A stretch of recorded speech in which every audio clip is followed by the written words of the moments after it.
Anuário Espírita de 1994. Professor Emílio Manso Vieira.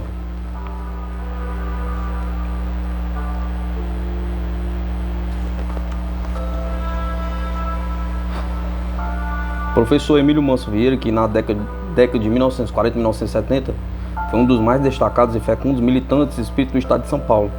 Esse insaciável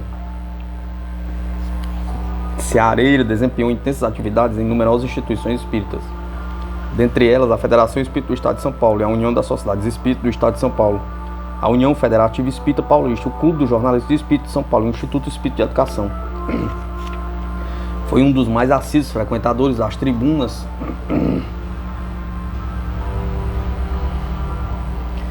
de várias instituições espíritas do estado de São Paulo e de algumas cidades do sul de Minas Gerais. Deu sua preciosa colaboração à imprensa espírita, escreveu algumas obras didáticas de cunho espírita para as escolas e cursos mantidos pela Federação Espírita do Estado de São Paulo.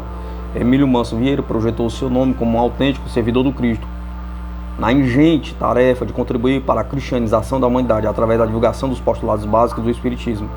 Sua obra foi realmente meritória, representando precioso legado para gerações futuras.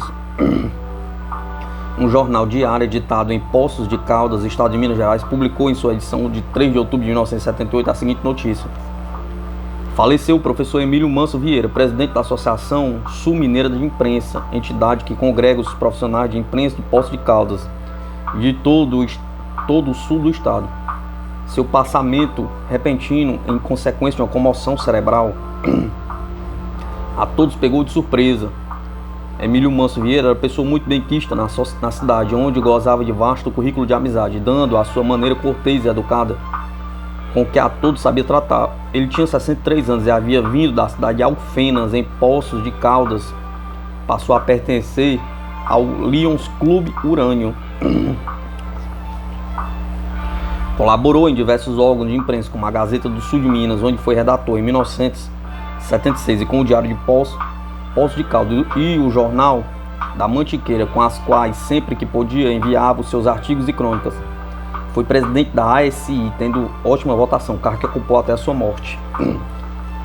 Seu sepultamento foi ontem, às 17 horas, saindo do féretro do velório da Santa Casa para a necrópolis municipal. Emílio Manso Vieira nasceu em Areado, estado de Minas Gerais, ao 3 de outubro de 1915. Passou a sua mocidade em Alfenas, foi para o estado de Goiás, fixando-se em São Paulo. No início da década de 40, na capital paulista, integrou-se na União Federativa Espírita Paulista e na Rádio Piratininga, convivendo ao lado de Caetano Mero, Antenor Ramos, Benedito Godoy Paiva, Pedro de Camargo Vinícius, Fausto Lex, Romeu de Campos Vergal.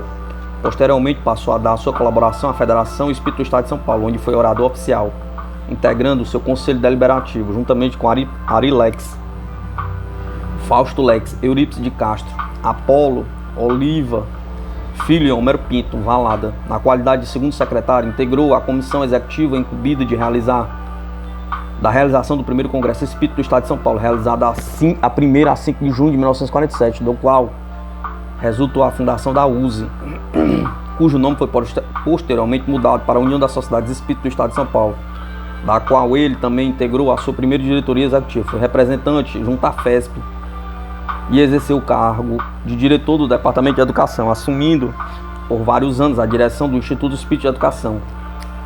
Na FESP também fez parte do diretório executivo e teve destacada atuação ao lado de Benedito Godoy Paiva, comandante Edgar Armud e Silvio Canuto de Abreu.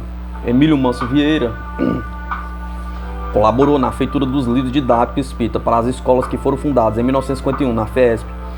Porém, sua obra Dirigentes de Sessões e Práticas Espíritas foi o ponto alto de sua bibliografia. Esse livro teve enorme penetração e, em boa hora, a USE está lançando uma nova edição, pois ele constitui um manual seguro para todos os dirigentes de sessões. Esse livro mostra os pontos negativos empregados na formação das mesas de trabalho prático e as encenações exteriores que devem ser evitadas nos centros. O nome desse grande ceareiro figura em quase todas as programações de semanas espíritas nas circunvianças da capital paulista. O movimento de mocidades espíritas também contou com a sua incondicional colaboração e apoio. Foi durante largos Anos, membro do conselho da redação do jornal Unificação, órgão da USA, ao lado de Dr. Luiz Monteiro de Barros e Paulo Alves Godoy. Como político, em 2 eleições, concorreu a vereador na Câmara Municipal de São Paulo, suplente do vereador no pleito de 1963, assumindo a vereança de 1967 a 1969, tendo mesmo, durante alguns dias, ocupado a segunda vice-presidência da aludida Câmara Municipal. Após a sua aposentadoria da Companhia Municipal de Transportes Coletivos, transferiu seu domicílio para Poços de Caldas, onde veio a desencarnar no dia 2 de outubro de 1978. Emílio Manso Vieira foi uma grande vida, toda ela repleta de realizações que projetaram o seu nome como um dos mais autênticos espíritas da época. Bibliografia: Jornal Espírita de maio de 1993. Dirigente de Sessões e Práticas Espíritas, de Emílio Manso Vieira. Anuário Espírita de 1994. Efemérides de Vultos Espíritas. José Augusto Póvoa.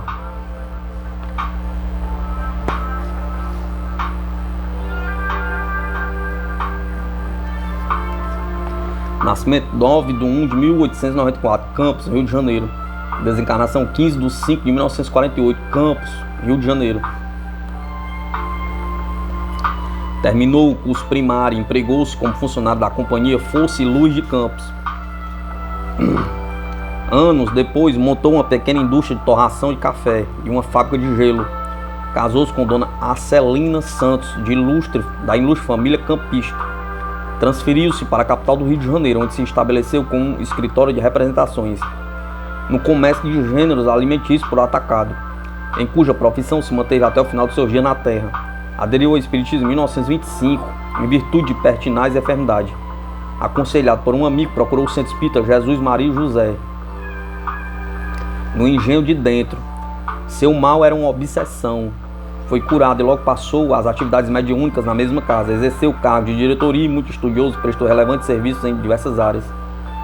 João Augusto Póvoa foi conselheiro e diretor da Liga Espírita do Brasil, respeitável entidade, por onde passaram uma verdadeira constelação de dedicados espíritas, como o professor Leôncio Correia, o comandante João Torres, o escritor Coelho Neto, o desembargador Gustavo Farnese, o doutor Henrique Andrade, Lísio Vasconcelos e tantos outros. Participou ativamente de inúmeros eventos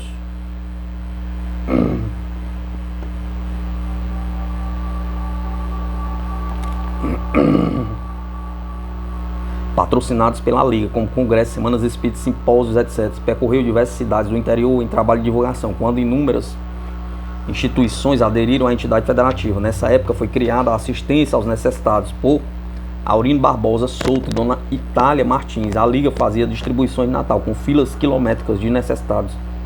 Ele foi incansável nesse setor. Em 1931 fundou a Revista Espírita do Brasil, o órgão doutrinário da Liga, com a qual cooperou junto com a valorosa equipe de jornalistas Deolindo Amorim, Álvaro Brandão da Rocha, Francisco Clós, Werneck e tantos outros, considerados verdadeiros heróis em virtude da época difícil que passava o espiritismo no Brasil, perseguido pela ciência, pelas religiões, pela polícia, com intervenções nas casas espíritas. José Augusto Póvoa foi fiel às suas convicções, orador fluente e inspirado, era comunicativo e estimado. Suas realizações estão nos anais da antiga Liga Espírita do Brasil, hoje unidade das Sociedades Espíritas do Estado do Rio de Janeiro.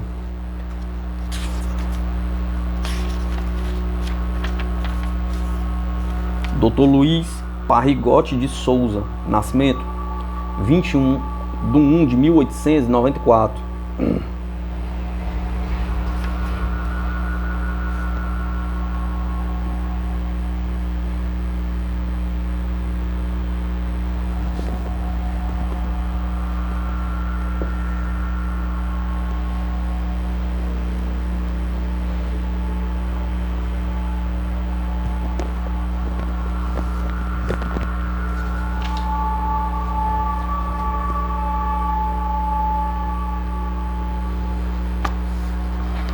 Desencarnação 7/4 de 1947, em Curitiba. Ilustre médico, uma das figuras mais dinâmicas do espiritismo, especialmente no Paraná, foi ele extraordinário médico de efeitos físicos, proporcionando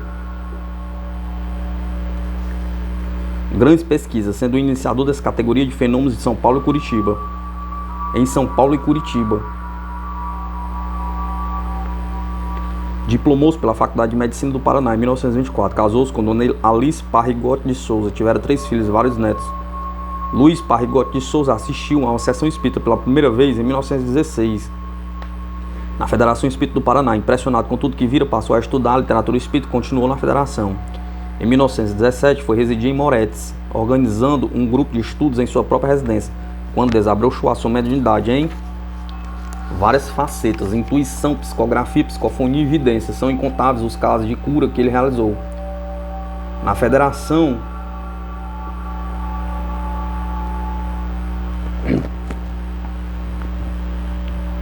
quando estudante, todas as suas horas disponíveis eram para a doutrina. Lecionava na escola noturna e se dedicou com muito amor ao albergue noturno, tratando os assistidos com muito carinho. Como um homem público, Luiz Parrigotti exerceu várias funções de relevo na vida política do Paraná. Em São Paulo, foi auxiliar diretor do interventor Valdomiro de Lima e oficial do gabinete do Dr. Ademar de Barros. E mais tarde, oficial de gabinete do secretário da Fazenda do Estado de São Paulo, Dr. Rolim Teles. Em 1927, foi convidado para trabalhar em Lins, São Paulo, onde permaneceu por 4 anos. Ali organizou um grupo espírita que abriu novas perspectivas para a investigação fenomênica. Através de sua própria mediunidade, foi observado por diversos cientistas. Entre estes, Dr. Osório César, que realizou conferências sobre o assunto, inclusive na Sociedade Paulista de Medicina e Cirurgia. Em voz direta, graças à sua mediunidade, os espíritos tratavam de diversos assuntos em inglês, francês e espanhol, e até em japonês, na presença de pessoas das respectivas nacionalidades. Dr. Luiz Parrigotti de Souza, apesar de sua posição social, era um homem humilde, consciente de sua tarefa como instrumento da espiritualidade. Aurindo Barbosa Souto.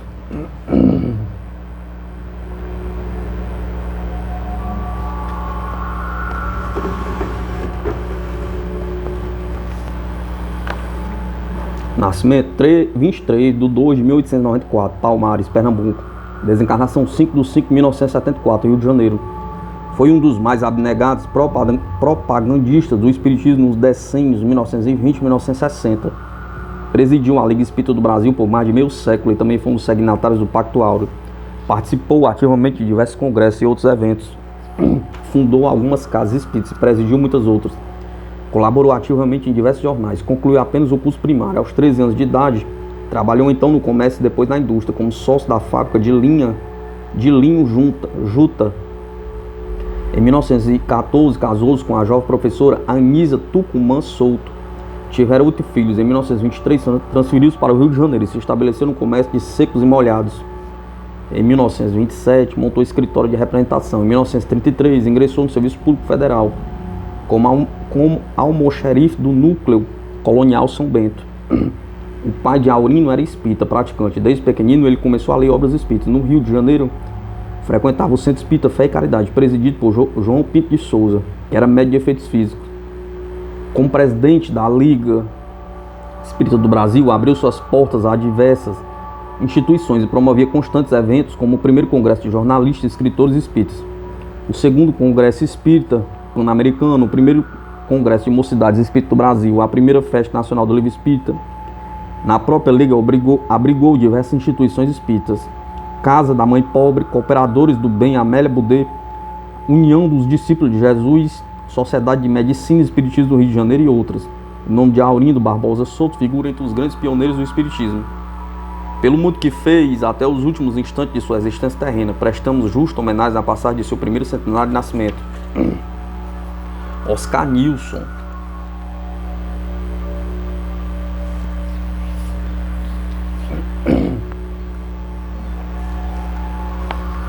Nascimento 23 de 2 de 1894, São Paulo. Desencarnação 19 de 4 de 1948, São Paulo. Formado em contabilidade, exerceu funções de relevo em sua profissão em São Paulo e outras capitais. Era um intelectual e foi escritor renomado. Em 1925, a serviço da Comissão da Febre Amarela, percorreu diversos estados do Norte e Nordeste, especialmente os estados da Bahia, Ceará e Amazonas. Casou-se com Dona Eugênia Josefina Rossi Nilson. Na capital de São Paulo, exerceu cargos de relevo na Secretaria da Fazenda, no Hospital das Clínicas, na Revista Paulista de Contabilidade, na Delegacia Técnica do IDORT, Instituto de Organização Racional do Trabalho. Foi sócio fundador do Instituto da Ordem dos Contabilistas e do Sindicato dos Contabilistas de São Paulo.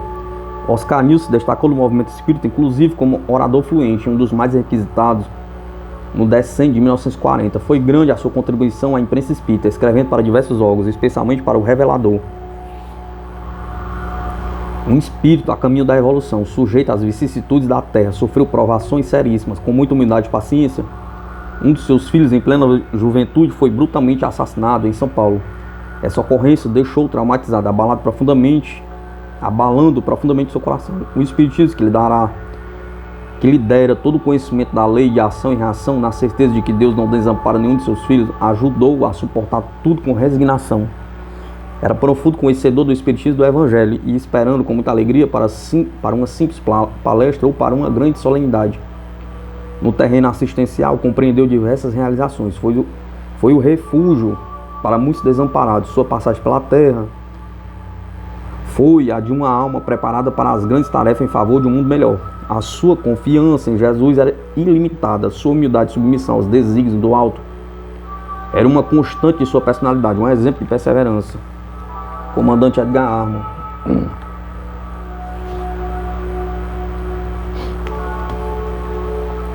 Nascimento 14 de 6 de 1894, Guaratinguetá, São Paulo. Desencarnação 29 de 11 de 1982, São Paulo. Em Guaratinguetá, fez os cursos primário e secundário. Na capital paulista, em 1914, alistou-se na Força Pública do Estado. Em 1916, ingressou na Escola de Oficiais, saindo aspirante em 1918. Casou-se com Dona Nancy de Menezes Armoli, filho do Marechal Manuel Félix de Menezes. Tiveram 6 filhos. Deixou ainda, por descendentes, 12 netos e 3 bisnetos. Na Força Pública, hoje Polícia Militar do Estado de São Paulo, exerceu diversos cargos. Comandou destacamentos e foi nomeado diretor da Biblioteca da Corporação. Em 1923, matriculou-se na Escola de Farmácia e Odontologia do Estado, diplomando-se em 1926. Como capitão, serviu no Estado-Maior e foi professor de História, Geografia e Geometria. Posteriormente, lecionou nas escolas de oficiais, no curso de aperfeiçoamento da administração e legislação militar. Tomou conhecimento do espiritismo em 1910, porém só em 1939 passou à prática, quando frequentou a Federação Espírita do Estado de São Paulo, na qual exerceu também alguns cargos. Como secretário-geral, organizou a Escola de Médios e a Escola de Aprendizes do Evangelho, aos quais aumentaram a frequência semanal para mais de 2.000 alunos. Criou ainda um trabalho de passes sui generis. Sua bibliografia consta de 25 obras, entre ensaios e obras doutrinadas, editadas pela LAIC, Edicel e pela própria Federação. Entre os mais procurados, Passes e Irradiações, os exilados da capela. Foi ele um dos pioneiros do assunto cromoterapia, lançando um opúsculo pela editora A Aliança. Em maio de 1944, fundou o Semeador, órgão doutrinário da FESP. Apoiado por uma equipe de companheiros, fundou ainda a Instituição Espírita, o Lado Amor Cristão, e foi um dos signatários da ata da fundação da USE, a Federativa Estadual. Por motivo de saúde, afastou-se da FESP em 1966, mas mesmo assim não parou. Com um grupo de companheiros fundou a instituição Aliança Espírita Evangélica, onde trabalhou enquanto as forças o permitiram. Inegavelmente, o comandante Edgar Armoli foi autêntico vanguardeiro da Federação Espírita do Estado de São Paulo. Suas iniciativas tiveram o mérito de carregar milhares de colaboradores à instituição, responsável por centenas de adesões ao espiritismo. Anuário Espírita, 1994. Homer Escobar. Nascimento 6 de 9 de 1894, Taubaté, São Paulo. Desencarnação 27 de 1 de 1985, Bauru, São Paulo. Foi contador, aposentando-se na antiga Estrada de Ferro, nordeste do Brasil. Idealista e de grande disposição para o trabalho, organizou a infraestrutura do sistema de escrituração da Cooperativa do Consumo dos Ferroviários. Casou-se com Dona Maria Conceição Brites Escobar, que lhe precedeu na volta ao plano espiritual. Não se sabe quando nem porquê, Omar Escobar se fez adepto do espiritismo. Tornou-se autêntico defensor da causa espírita e, pelos seus conhecimentos, lutou denodadamente por sua divulgação. Em Bauru, foi presidente do Lado dos Desamparados, deixando os melhores resultados e a marca de seu tirocínio a capacidade de trabalho. Foi um dos fundadores do Centro Espírita Amor e Caridade, a sua grande oficina de trabalho, e onde prestou os mais relevantes serviços. Amigos dos jovens, acreditando na sua força, quando bem direcionada, fundou a Mocidade Espírita. Os jovens que por lá passaram, ainda hoje, estão na linha de frente do movimento espírita de Bauru. Fundou o Albergue Noturno de Bauru, inaugurado em 25 de fevereiro de 1951, que teve prestado grande serviço à comunidade.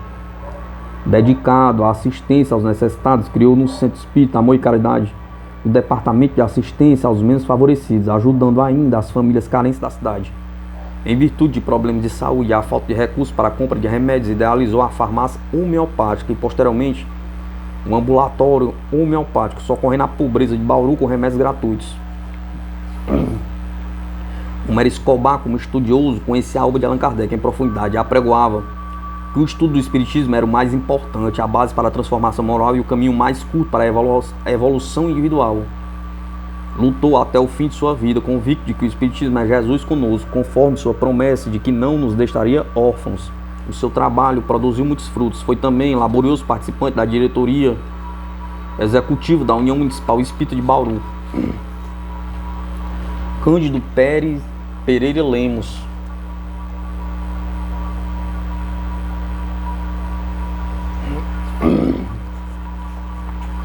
Nascimento 6 de 9 de 1894, Rio de Janeiro. Desencarnação 16 de 11 de 1981, Rio de Janeiro.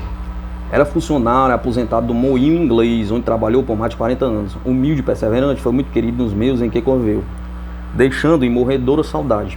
Conforme suas próprias afirmações, seu primeiro contato com a Federação Espírita Brasileira ocorreu em 1914, na gestão de um dos mais dinâmicos presidentes da casa, de Ismael, Leopoldo Cirne. Ouviu a palavra evangelizadora do grande pregador e não mais se afastou, frequentando as reuniões públicas de explanações e conferências. Em 1919, ingressou no corpo mediúnico da assistência aos necessitados e desde então ali deu sua contribuição fraterna por mais de 60 anos.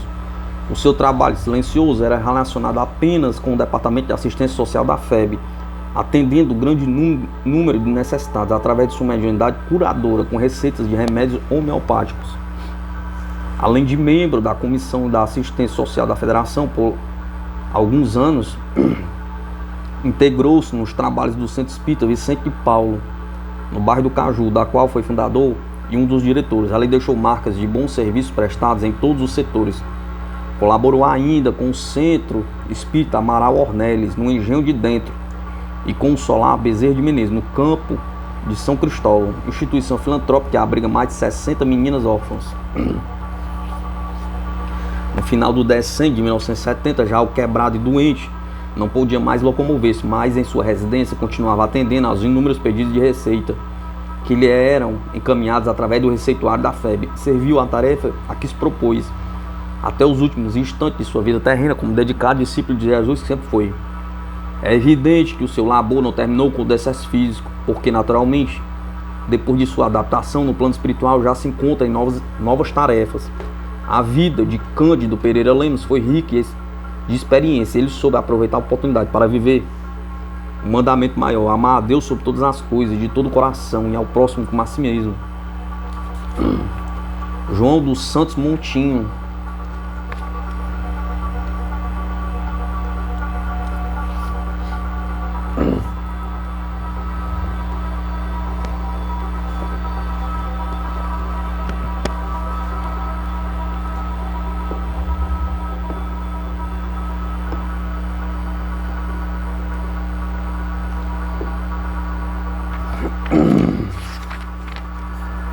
Nascimento 1 de 11 de 1894, em Mursa, Portugal. Desencarnação 22 de 11 de 1981, em Araguaí, Minas Gerais. Viveu em sua terra natal até os 18 anos, quando em 1912 resolveu emigrar para o Brasil. Residiu por alguns anos no Rio de Janeiro.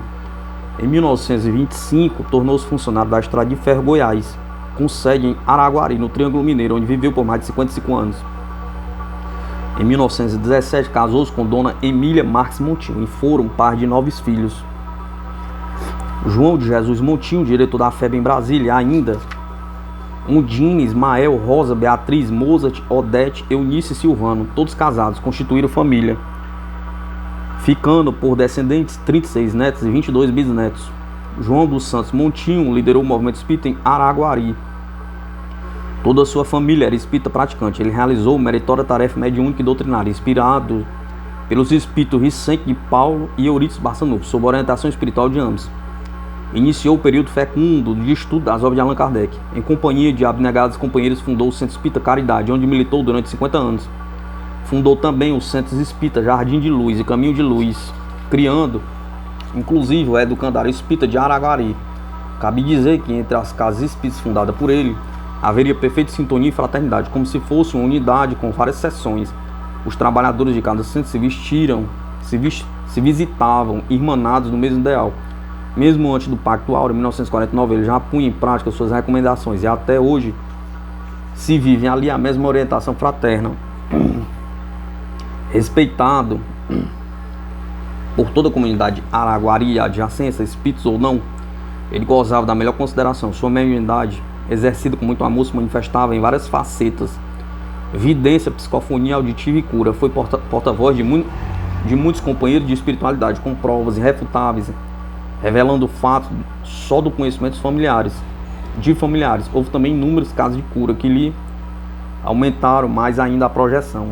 João de Santos Montinho dedicou toda a sua vida à seara do bem, formando-se credor do respeito e da amizade que todos lhe dedicavam, a partir dos próprios familiares. Sua existência foi sem dúvida um exemplo vivo de trabalho e retidão. Delmitina de Oliveira Balbrutais.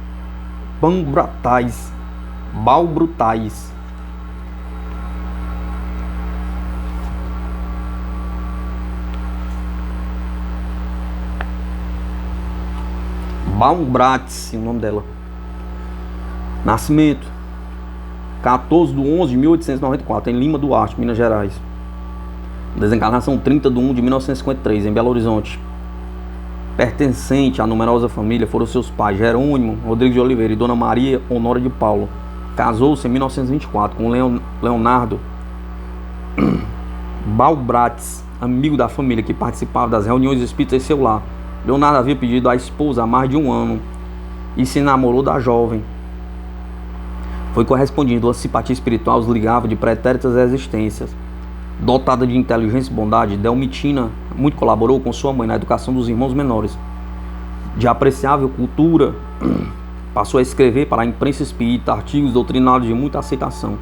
Era dotada de várias faculdades, como psicografia, psicofonia, audição e intuição, mediunidade posta a serviço do bem.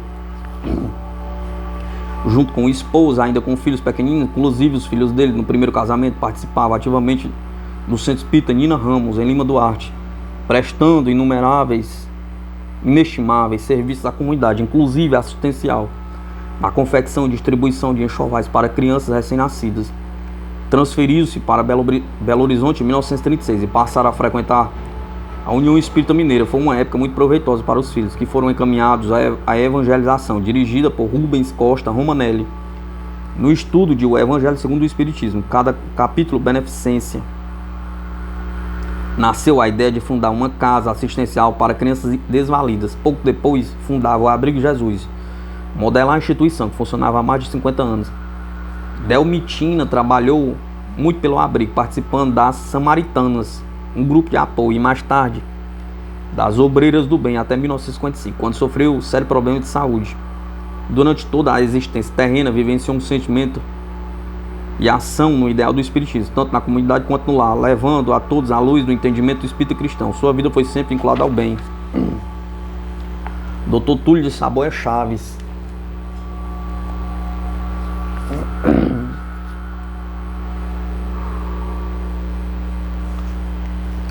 Nascimento 27/11/1894, em Santana do Livramento, Rio Grande do Sul. Desencarnação 1/7/1971, Rio de Janeiro. Em 1911 seguiu para Porto Alegre e no ano seguinte ingressou na Faculdade de Medicina, mas foi reprovado nos exames de fim de ano por ter ajudado um colega que lhe colara a prova de anatomia. Resolveu então estudar na Europa. Matriculou-se na Faculdade de Medicina de Nápoles, na Itália, em 1913. Com a deflagração da Primeira Guerra Mundial, com a deflagração da Grande Guerra, transferidos para a Universidade de Genebra, na Suíça. Diplomando-se em médica em 1917. Regressou ao Brasil em 1918 e em 1920 casou-se com Dona Zila de Magalhães Chaves, que conheceram em Genebra, pois ela também estudava na Europa. Sua família constituiu-se de 6 filhos: Marília, Mário, Lívio, Sila, Lúcia e Flávio. Agnóstico por natureza, não se definia por qualquer religião.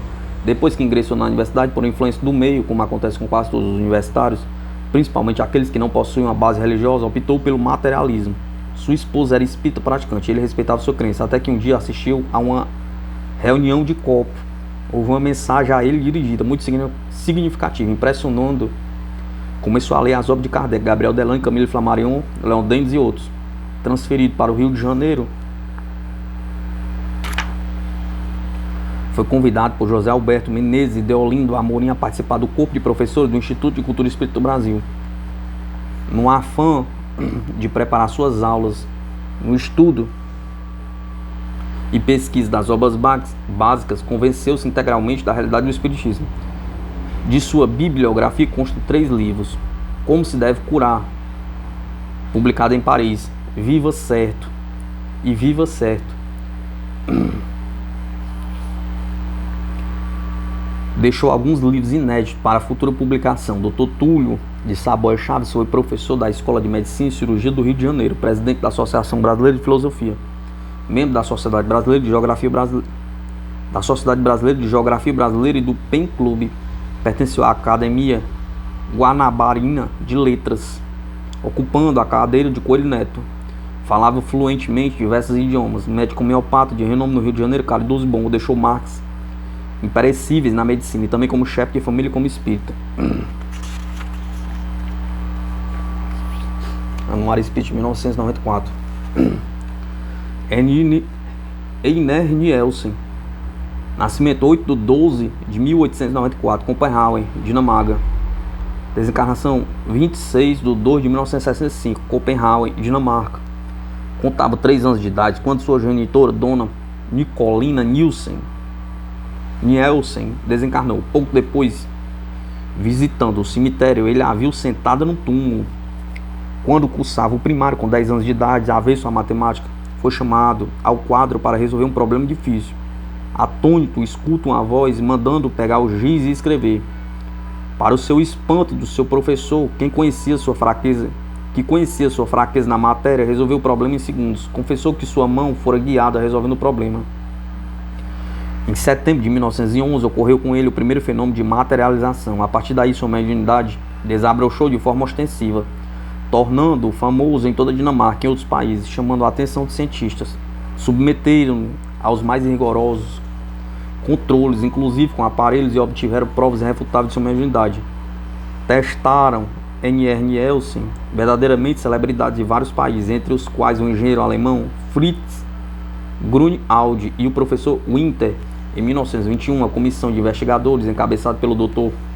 Skirrenke Notzkin, de Munique, o submeteu aos mais exaustivos e rigorosos exames, sempre com os melhores resultados.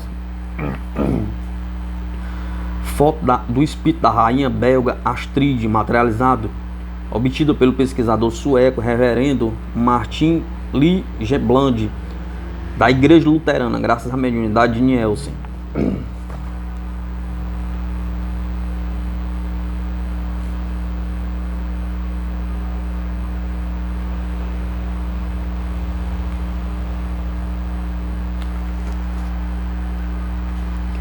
Realizou sessões de materializações por toda a Dinamarca, na Irlanda, na Suécia, na Noruega, na Inglaterra, transmitindo provas da sobrevivência da alma e da comunicabilidade entre vivos e mortos. Sua mediunidade atraiu para o espiritismo até personalidade de outras religiões, como o padre católico Haraldur Nielsen, professor de teologia da Universidade da Irlanda, o Dr. Pedro Honenwarter, professor de teologia da Academia de Viena, na Áustria, e o pastor protestante Martin Lindblad, da Suécia. De 1926 a 1943, obteve resultados ainda mais expressivos numa clínica psíquica de Copenhagen, com grande cobertura da imprensa.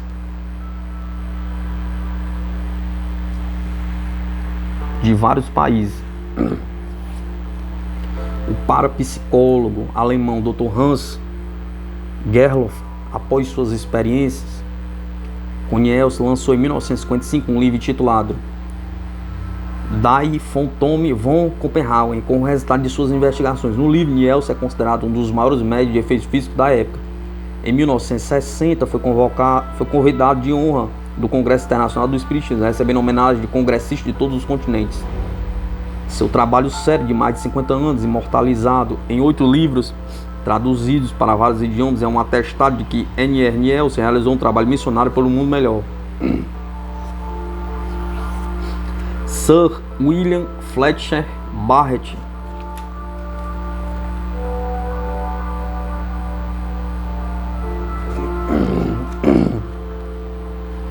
nascimento 10/2/1844, na ilha da Jamaica, antiga ilha britânica. Desencarnação 26/6/1925, em Londres, Inglaterra. Físico inglês de renome internacional. Foi assistente do professor Tyndall e professor de física do Colégio Real de Ciência, em Dublin, na Irlanda, onde lecionou matéria científica por 37 anos, de 1873 a 1910. Em 1912, recebeu o título de cavalheiro e fez parte da Sociedade Real de Londres. Escreveu alguns livros didáticos sobre as placas sensíveis, as propriedades magnéticas do níquel e a liga de ferro, gozando desde então do melhor conceito entre homens de ciência. Interessou-se pelos fenômenos paranormais e encetou experiências. Foi convidado por Tyndall para participar da Sociedade Dialética. Logo se apaixonou pelos resultados obtidos. Como todos os cientistas intelectuais que estudaram os fenômenos psíquicos, não pôde obscurecer a verdade, a exemplo de William Crookes e muitos outros. Sucedeu o famosíssimo Sir William Ludwig na presidência da Sociedade de Investigações Psíquicas de Londres, trazendo a público importantes revelações sobre as condições anormais do espírito e o contato deste com os homens. William Fletcher Barrett participou das grandes pesquisas e corajosamente publicou os resultados pela imprensa, em livros e através de memoriais, conferências. Um dos assuntos abordados com grande sucesso, transmissão de pensamento, vidência, publicando inclusive um trabalho nesse sentido que suscitou polêmicas. No umbral de um novo mundo do pensamento. Posteriormente lançou outra obra, Pensamento Criador, e em seguida Investigações Psíquicas.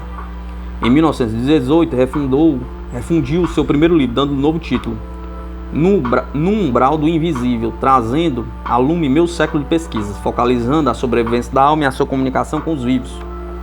Deixou ainda publicada Visões no Momento da Morte, que foi a sua última obra. Graças a cientistas como Fletcher Barrett, William Crookes, Oliver Ludwig e tantos outros, foi abalado o materialismo dos céticos. Sem dúvida, graças ao respeito e à certeza de que se tratava de homens de mais pura formação científica e valor moral incontestável. Em 1994, transcorreram 150 anos de seu nascimento. Para ele, a nossa homenagem como um dos pioneiros do Espiritismo. Anuário Espírita, 1994.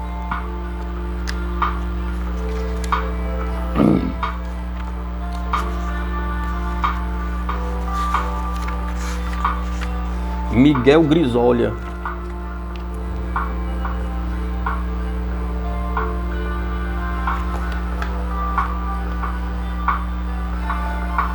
Esta obra foi um trabalho recomendado, previsto ou predeterminado, surgiu em decorrência de uma necessidade natural e imperiosa, ditada por nossas próprias pesquisas pessoais, organizando a princípio, ano a ano, de modo mais simples possível, os títulos dos artigos, facilitando a procura de certos assuntos de interesse imediato, a requerer urgentes respostas, diz Miguel Grisolha no prefácio da Revista Espírita, ao explicar seu belo trabalho de elaborar os índices da revista.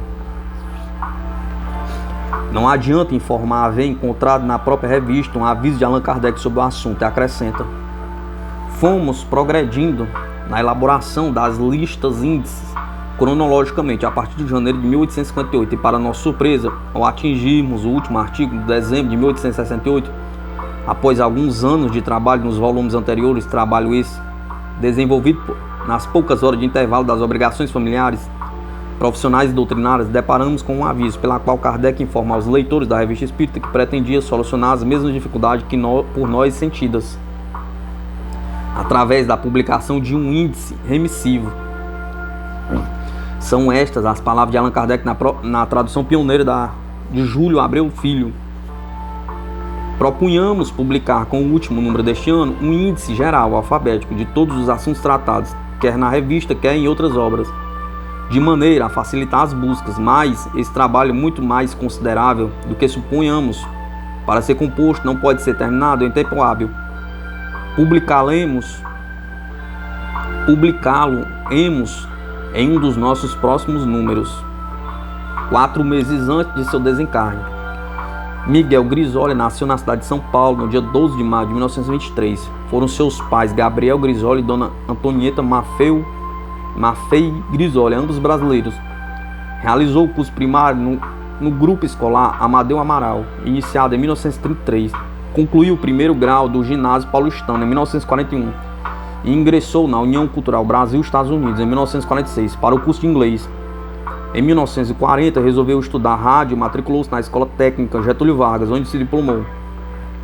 Em 1951 foi declarado amigo do CIRA, Serviço Internacional Radiofônico Argentino, e pelo seu interesse em difundir as transmissões destinadas a propagar o noticiário sobre a Argentina, foi agraciado com um diploma.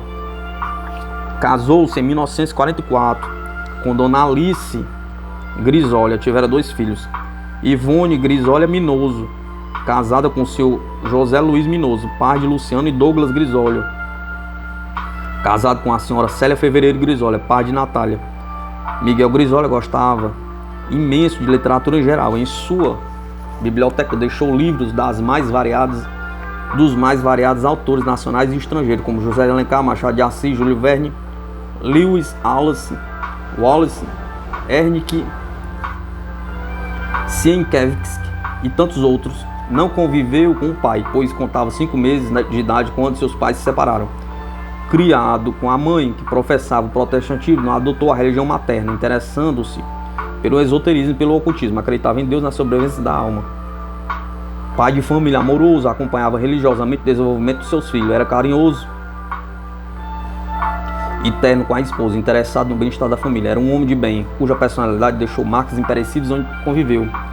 Aos 14 anos de idade, começou a trabalhar na empresa Light Power, serviço de eletricidade, hoje conhecido como Eletropaulo. Ali trabalhou por 41 anos, aposentando-se em 1978 como chefe do departamento. Em 1950 foi admitido como funcionário da União Cultural Brasil-Estados Unidos. Trabalhou de 18 às 21 horas como caixa. Trabalhador e diligente, exerceu outras atividades para ajudar no orçamento da família. Em 1951 foi admitido como caixa do Jockey Clube de São Paulo. Miguel Grisoli tomou conhecimento do espiritismo em 1972, quando contava 49 anos de idade. Sintonizando a Rádio Mulher, ouviu o programa Limiar do Amanhã, comandado por Herculano Pires. Anotou o endereço de um centro espírita em São Bernardo do Campo, onde compareceu. Solicitou o endereço de Herculano, pois desejava conhecê-lo pessoalmente, trocar ideias sobre o espiritismo. Foi recebido no lar de Herculano com muita destinação e convidado a participar das reuniões de estudo da doutrina, no grupo espírita Caibachuta, que realizava na garagem de casa. Incentivado por Dona Nilze de Freitas Silva, amiga de muitos anos, passou a frequentar assiduamente o grupo. Estudioso, culto e pesquisador, sua primeira atividade foi a de resumir os livros de Chico Xavier, 180 livros na oportunidade. No primeiro contato com a doutrina, leu o Livro dos Espíritos, que marcou a sua adesão ao espiritismo. Em seguida, iniciou um trabalho importantíssimo para os estudiosos: o índice remissivo das obras completas de Allan Kardec, inclusive os 12 volumes da Revista Espírita, tradução de Júlio Abreu Filho, publicada pela Edicel. Elaborou também o índice remissivo de 26 livros do professor Herculano Pires. Durante apenas 15 anos, o trabalho espírita desenvolvido por Miguel Grisoli, trabalho de paciência que requeria muita atenção, por este motivo dormia muito pouco, apenas o suficiente para renovar as forças físicas. Notou-se que todo o trabalho, incluindo o índice remissivo das obras completas de Allan Kardec, doou gratuitamente às editoras, diversos jornais, em particular para alguns jornalistas. Miguel Grisoli desencarnou no dia 21 de março de 1988, no Hospital Santa Catarina, em São Paulo. Sofreu parada cardíaca, não resistindo ao impacto. dos trabalhadores da última hora, na parábola evangélica. Jesus estava com a razão. Nem sempre os primeiros serão dignos de mau salário. Anuário Espírita de 1994.